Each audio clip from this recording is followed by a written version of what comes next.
नमस्कार, आप देख रहे हैं देश न्यूज का खास कार्यक्रम प्रेस वार्ता और मैं हूं आपके साथ रिथि।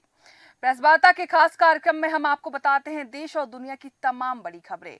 जो खबरें अखबार की दुनिया में हेडलाइन बनी हैं, टेलीविजन की दुनिया में बहस का हिस्सा बनी हैं और सोशल मीडिया पर ट्रेंडिंग में रही हैं, उन खबरों से आपका क्या वास्ता है। प्रेस वार्ता में आज हम उन तमाम बड़ी खबरों पर चर्चा करेंगे जो हर खास व आम के बीच चर्चा का विषय रही।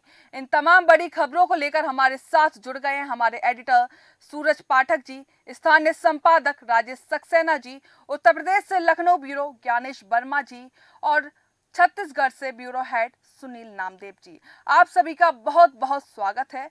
सबसे पहले हम एडिटर सूरज पाठक जी के पास आना चाहेंगे। सूरज जी, आज की अंतर्राष्ट्रीय खबरें कौन सी हैं?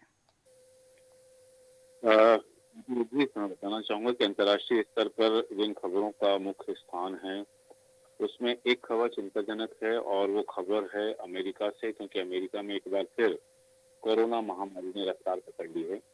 और देखा जाए कि पिछले 2 सालों से देश के अंदर सबसे ज़्यादा कोरोना के मरीजों की पहचान हुई है। US centre for disease control prevention, जिसे हम सीडीसी कहते हैं, उसके वेस्ट वाटर डैशबोर्ड ने इसकी पुष्टि की है। सीडीसी ने बताया है कि अमेरिका में इस समय कोरोना महामारी की बड़ी लहर चल रही है। इसका खुलासा लोगों के घरों से निकलने वाले सीवेज पानी से हुआ है। सीवेज के पानी में पिछले 2 साल की तुलना में सबसे ज्यादा वायरल एक्टिविटी देखी गई है। सीडीसी ने कहा है कि 10 अगस्त को जो सैंपल लिए गए थे, उसमें वायरल एक्टिविटी 8.82 पर पहुंच गई है, जबकि जुलाई 2022 में ये जो एक्टिविटी थी, वो वायरल एक्टिविटी 9.56 से थोड़ा कम थी।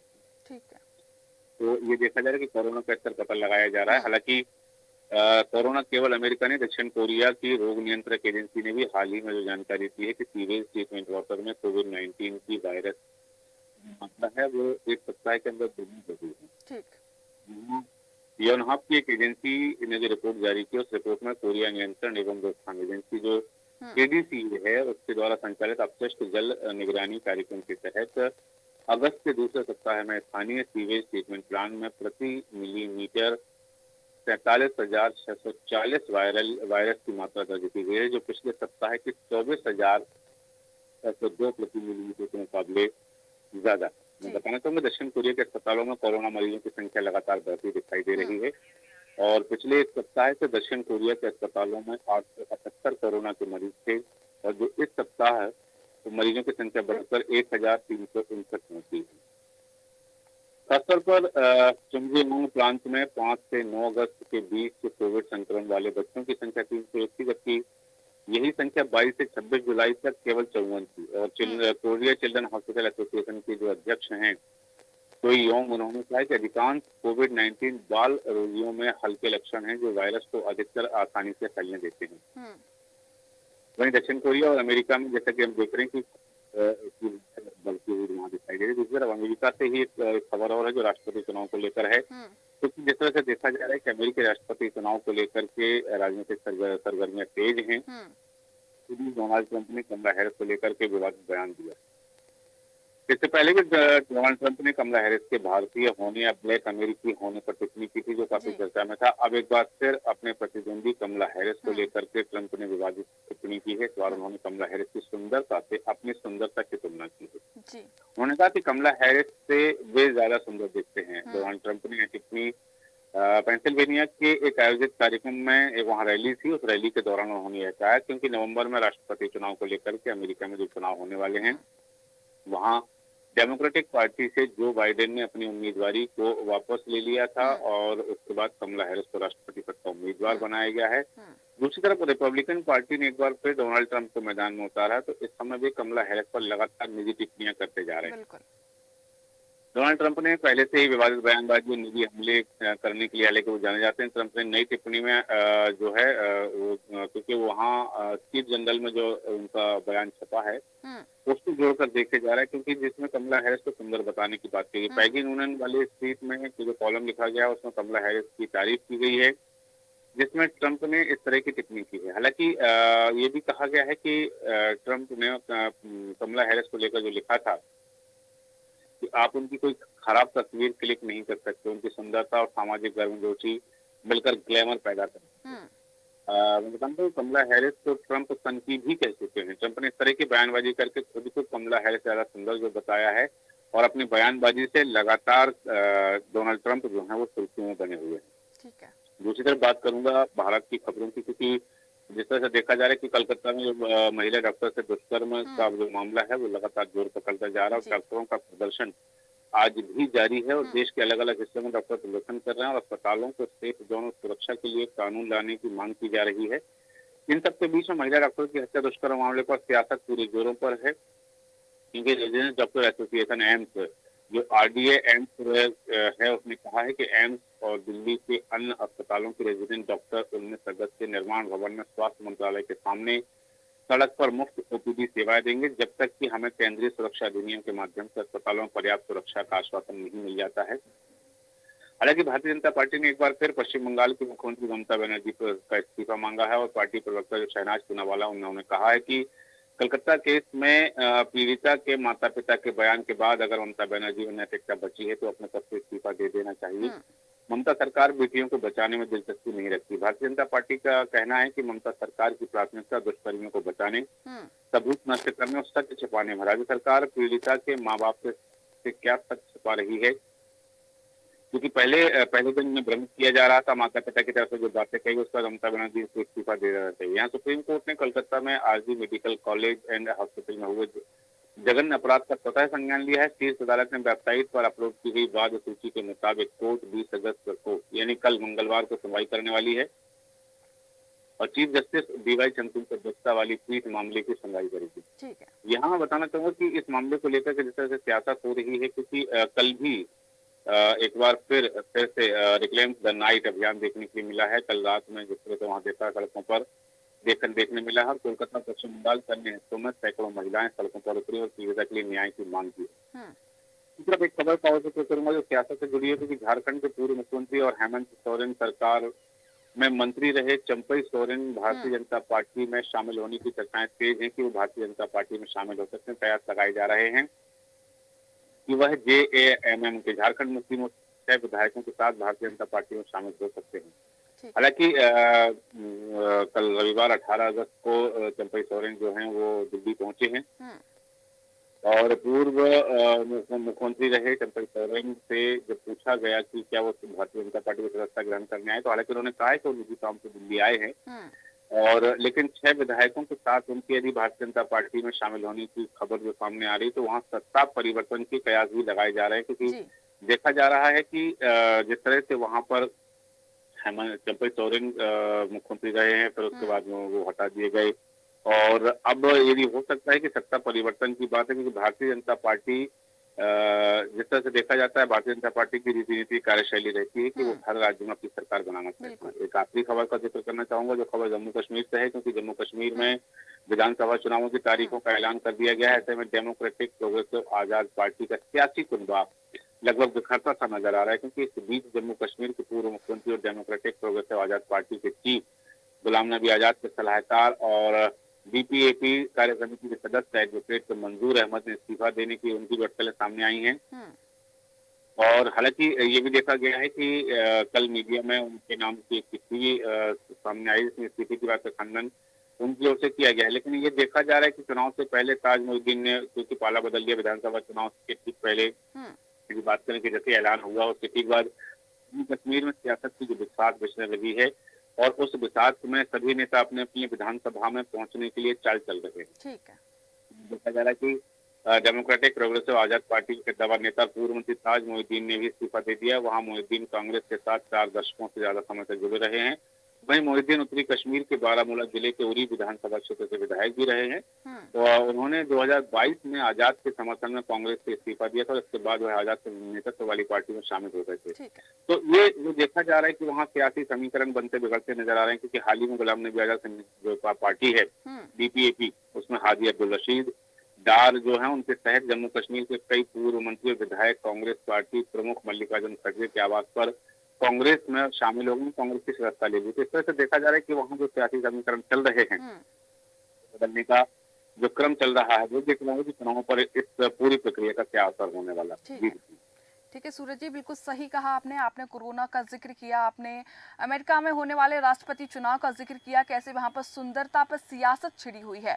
वहीं कोलकाता में दुष्कर्म मामले का जिक्र किया कि वहां पर ममता बनर्जी के इस्तीफे की मांग लगातार जारी है। अब छत्तीसगढ़ की ओर रुख करना चाहूंगी। छत्तीसगढ़ में खबरों को लेकर क्या मिजाज रहा, यह बताने के लिए सुनील नामदेव जी जुड़े हुए हैं। सुनील जी। छत्तीसगढ़ में रक्षाबंधन का पर्व परंपरागत हर्षोल्लास के साथ आ रहा है और सड़कों में लोग दिख रहे हैं। कारण यह है कि इंद्र देवता आज मेहरबान है। आज बारिश नहीं हो रही, मेहरबानी उनकी। मूसलाधार बारिश का सामना ये प्रदेश कर रहा था, लेकिन कल से रुख थोड़ा बदला है। द्रोणिका अक्सर हर बड़ी अच्छी भीड़ है।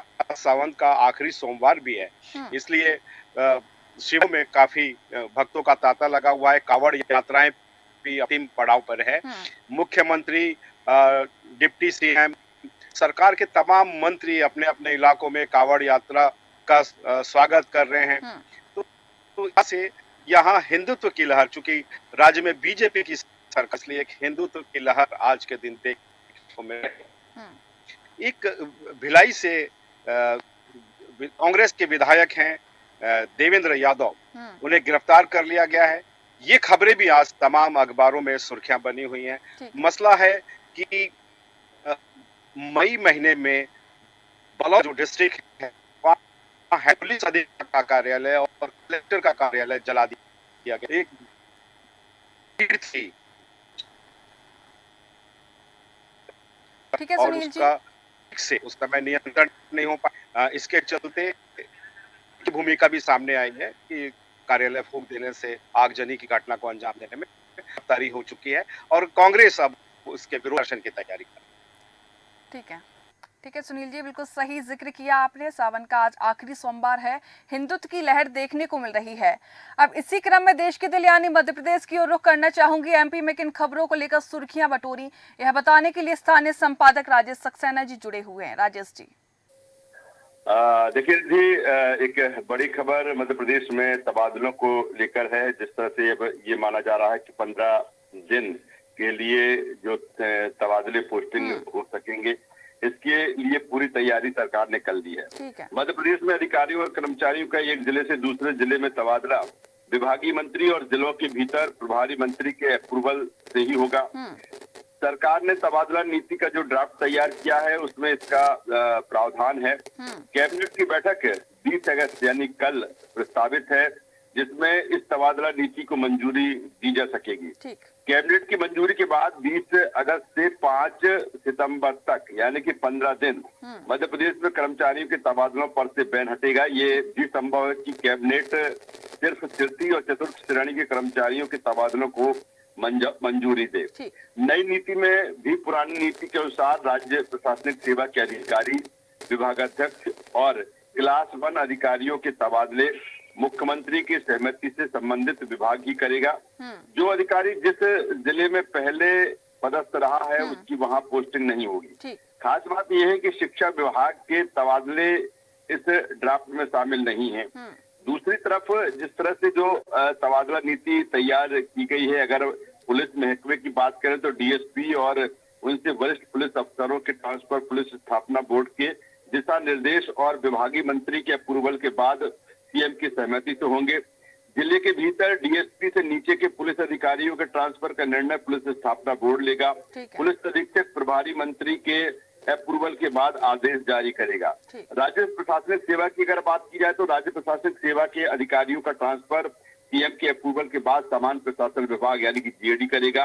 जिले के भीतर कलेक्टर प्रभारी मंत्री से विचार विमर्श कर डिप्टी कलेक्टर, संयुक्त कलेक्टर के ट्रांसफर कर सकेंगे। तहसीलदार, अतिरिक्त तहसीलदार और नायब तहसीलदार के ट्रांसफर के लिए भी कलेक्टर को प्रभारी मंत्री से अप्रूवल लेना पड़ेगा। ऐसे क्लास 1 और क्लास 2 अधिकारी जिन्हें जिलों में 3 साल पूरे हो गए, उनका दूसरे जिलों में ट्रांसफर राज्य सरकार करेगी। जिले में 3 साल पूरे होने वाले क्लास 3 कैटेगरी के कार्यपालिक अधिकारियों कर्मचारियों का भी ट्रांसफर किया जा सकेगा।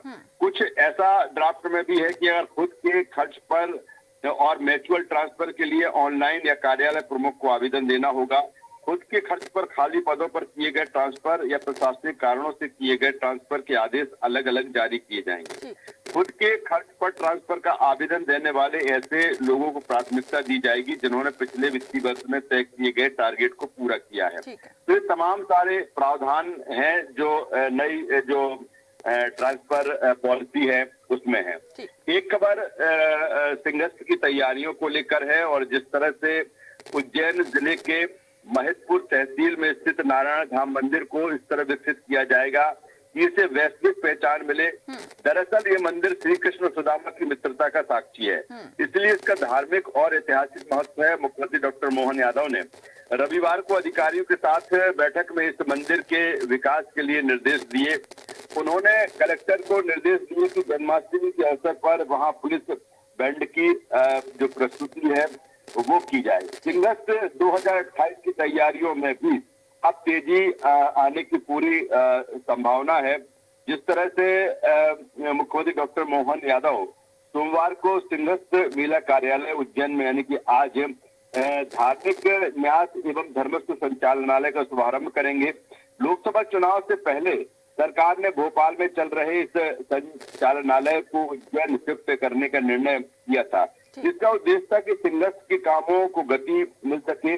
उज्जैन में लगातार बड़े धार्मिक आयोजन होते रहते हैं।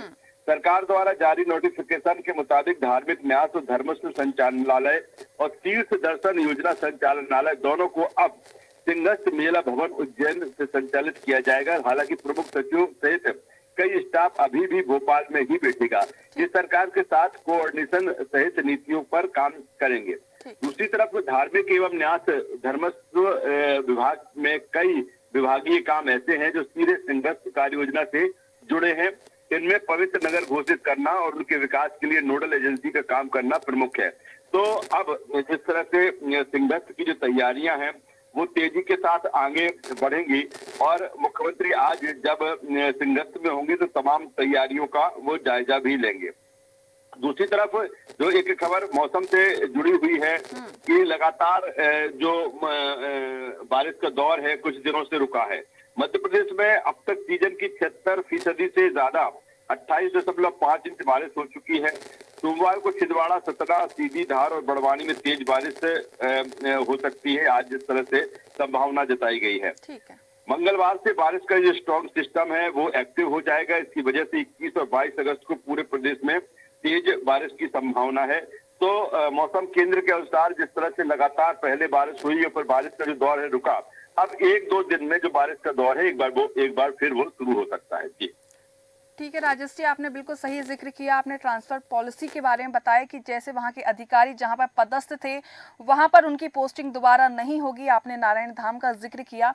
उत्तर प्रदेश की ओर रुख करना चाहूंगी ज्ञानेश वर्मा जी, ऐसी कौन सी खबरें हैं जिन पर सबकी नजरें बनी रही? आपको बता दूं कि जैसे पूरा एक राष्ट्रीय पर्व है रक्षाबंधन, जो बहनें अपने भाइयों को राखी बांधती है और उनसे बदले में उनसे स्नेह और प्यार मांगती है। उसी को लेकर देखा जाए तो जो यूपी के प्रधानमंत्री स्वतंत्र प्रभार शंकर सिंह ने बताया है कि रक्षाबंधन पर 18 अगस्त 2024 की मात्र रात्रि से 12 बजे से 19 अगस्त 2024 की मध्य रात्र 12 बजे तक सभी महिलाओं को परिवहन निगम निःशुल्क परिवहन सेवा देगा।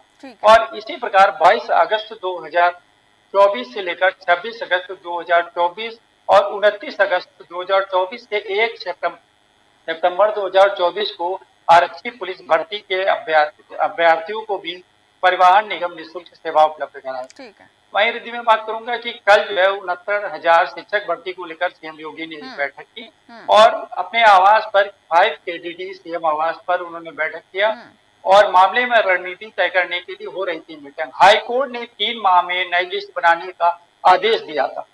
उस मीटिंग में बेसिक शिक्षा मंत्री और महानिदेशक शिक्षा मौजूद थे।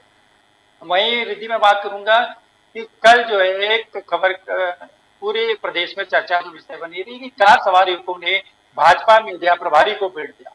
ये पूरा मामला गौतमपल्ली इलाके में शनिवार शाम न्यायिक अधिकारी के वाहन में सवार युवकों और भाजपा के महानगर मीडिया प्रभारी के बीच गाड़ी टकराने की में मारपीट हो गई और मारपीट में मीडिया प्रभारी घायल हो गए और भाजपा कार्यकर्ताओं ने गौतमपल्ली थाने का घेराव किया और पुलिस ने घायल को सिविल अस्पताल में भर्ती करवाया और युवकों ने मीडिया प्रभारी के खिलाफ रिपोर्ट भी दर्ज करवाई। पुलिस सूत्रों के मुताबिक शनिवार शाम को करीब 4:30 बजे एक न्यायिक अधिकारी के वाहन में कार सवार युवकों को लाल बत्ती चौराहे के पास लोरेटो स्कूल के गेट नंबर 2 के सामने कॉलेज के प्रधानाचार्य से विवाद हो गया और जानकारी के अनुसार प्रधानाचार्य की युवक पिटाई कर रहे थे और इसी दौरान मार्ग से भाजपा के महानगर जो मीडिया प्रभारी जितेंद्र मिश्र मारपीट का मोबाइल से वीडियो बना रहे थे और युवकों ने उन्हें वीडियो बनाते देखा मीडिया प्रभारी को।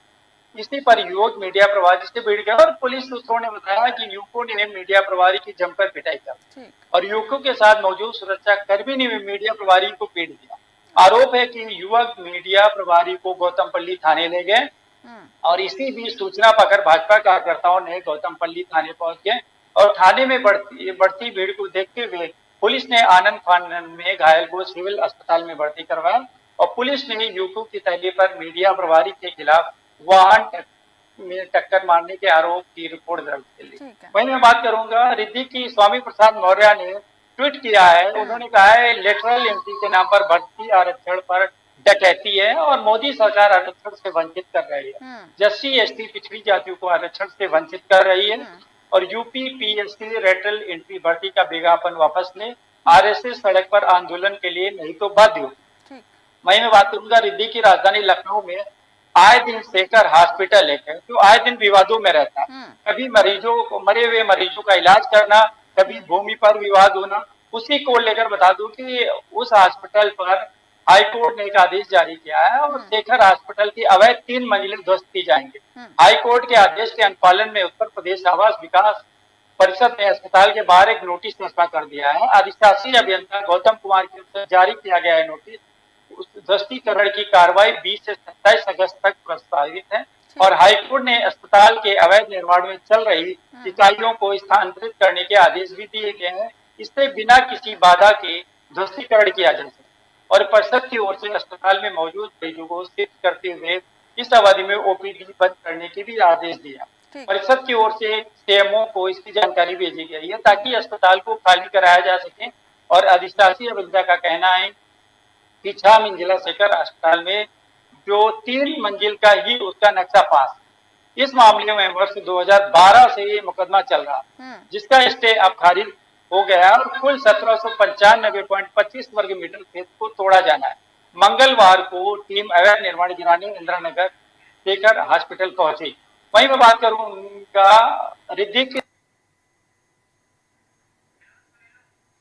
ठीक है ज्ञानेश जी, आपने सही कहा कि योगी सरकार ने 69,000 शिक्षक भर्ती को लेकर बैठक की। वहीं मायावती लगातार इस फैसले पर आरोप लगा रही हैं। वो कह रही हैं कि उनका सीधा भर्ती को निर्णय लेकर बहुत गलत है। अब रुख करेंगे देवभूमि की ओर। महेश जी, उत्तराखंड में ऐसी कौन सी खबरें हैं या ऐसी कौन सी जानकारी है जिससे जनजीवन प्रभावित पड़ सकता है? रिद्धि, मैं आपको बता दूं कि आज रक्षाबंधन है, भाई बहन का सबसे पवित्र त्योहार माना जाता है। 181 वर्षों बाद यह जो 7 योग के योग बन रहे हैं, ये जानकारी जो है हरिद्वार के पीठ के जो अध्यक्ष हैं उन्होंने, रविंद्र पुरी ने ये जानकारी दी है कि 181 वर्ष बाद ये इस तरह के 7 योग के मनोयोग बन रहे हैं। ये बहुत शुभ घड़ी में ये इस बार रक्षाबंधन आ रही है। तो मैं आपको बता दूं कि इन सब के बाद जो जैसे कोलकाता की घटना है, इसी तरह की घटना, सामूहिक घटना यहाँ पर आईएसबीटी देहरादून के अंतर्गत हुई है। परसों की ये घटना है। कल उसमें 5 लोगों को गिरफ्तार कर लिया गया है, लेकिन अभी भी जारी है। बाल विकास की जो मंत्री है उन्होंने भी बड़ा खेद जताया है। साथ ही जो आयोग है उन्होंने भी लगातार आकर के अपनी कहा कि एसएसपी को कहा कि वो लगातार इस पर वॉच बनाए रखें और जो भी इसमें लोग शामिल हैं उनको इसमें तुरंत एक्शन लेते हुए। महिला आयोग सख्त है दिख रही है इस पर और एसएसपी को इसने निर्देश भी दिए हैं। ठीक है।